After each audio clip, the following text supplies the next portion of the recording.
So you've heard a lot lately about meat this and animal products that, arguments about the environment, animal welfare, or maybe you're just curious. This video is intended to give you an idea of what alternatives exist out there and how they compare to the real deal. Let me just say that a purely plant-based diet doesn't necessarily mean it is the best for the environment or even the best use of land. Let's begin with milk. Milk is a very versatile product and is used in many foods. Not all milk substitutes can offer the same chemical value that milk does, but if you're looking for something to put in your next coffee or next smoothie, plant-based milks are definitely worth considering. If you watched my video on the dairy industry, you might understand why I want to talk about the alternatives.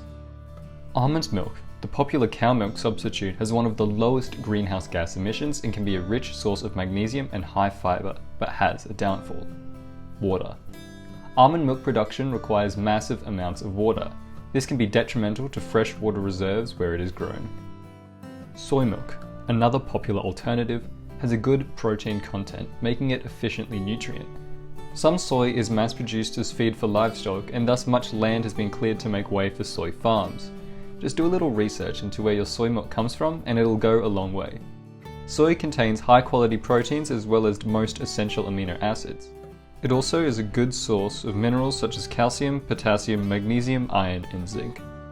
Oat milk, my favourite, is high in protein and is good for the environment. As of now, growing oats is fairly sustainable. It also doesn't contain lactose, nuts, or soy, which makes it a great choice for someone with allergies or intolerances. Try to get organic so you're sure it hasn't been sprayed with herbicide, or you can do research, or you can not care at all. There are many other milk alternatives out there, so I recommend doing some research if you want to find out more. To get you started, I've linked a helpful website in the description. When considering plant-based alternatives to meat, the criteria of comparison often includes environmental impact, health, and nutrients. A study conducted in 2019 concluded that beef was the largest contributor to greenhouse gas emissions per 200 calories out of all of the studied food types.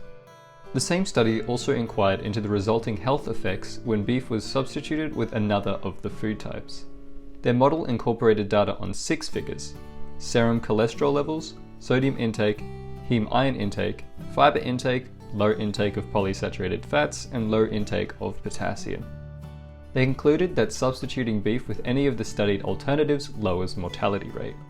But switching from meat to an alternative source of protein can have both negative and positive effects on nutrients intake, with details really depending on the person's overall diet. These alternatives to animal product can be found easily enough at your local supermarket, but ultimately the decision is up to you. If you do plan on drastically changing your diet, make sure you consult with a medical professional first. I hope you learned something from this video. If you did, be sure to check out my others in this series. Thank you for watching, and goodbye.